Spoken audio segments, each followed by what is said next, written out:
For a second son, the unexpected is expected. William Martin Cecil, 7th Marquis of Exeter, was born April 27, 1909, in a 4-poster bed at Burghley House, an estate built by his ancestor William Cecil, chief advisor to Queen Elizabeth.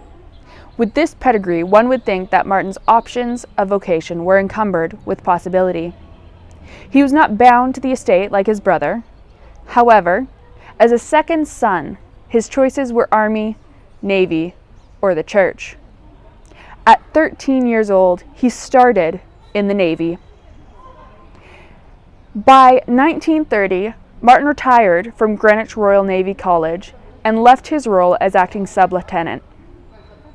The Navy life was not enjoyable, his work was not fulfilling, and Martin needed more from life. But with the emergent Great Depression, there were not many options for an aristocratic son. Martin's father had purchased a sheep farm in the Western Canadian wilderness in 1912 that needed tending. Desperate for adventure, Martin answered the call and soon journeyed across the Atlantic to begin his new vocation. Arriving in Canada, Martin took a train to Kamloops, British Columbia, and arrived at Bridge Creek Ranch, near the small hamlet of 100 Mile House, in the back seat of a blue McLaughlin Buick. Martin's own estate at Bridge Creek was not outfitted to his accustomed level of finery. It was small, barely standing, 8 by 9 foot shack. These humble beginnings have since been likened to those of Buddha or Jesus Christ, but Martin's Star of Bethlehem was yet to appear. Martin found a new sense of purpose in Canada. He had to learn all the skills of the wilderness from books.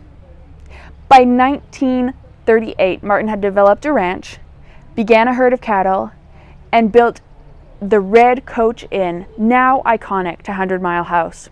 But this life soon, too, was not enough for Martin.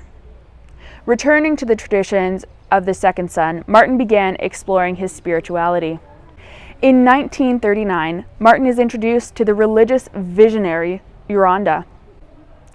This introduction would lead Martin on his greatest and final journey, where he would become a faithful follower and eventually leader of the Emissaries of Divine Light. By finding religion, Martin became the leader of his flock within the standard of the second son. Or the golden bowl be broken, or the pitcher be broken at the fountain, or the wheel broken at the cistern.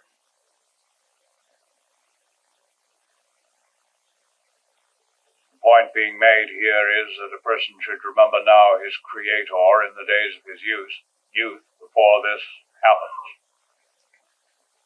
We are not considering at the moment, particularly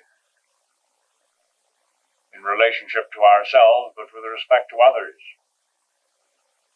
Because we have, as servers, a proper part to play in this regard when the point is reached where the separation of spirit and body is imminent.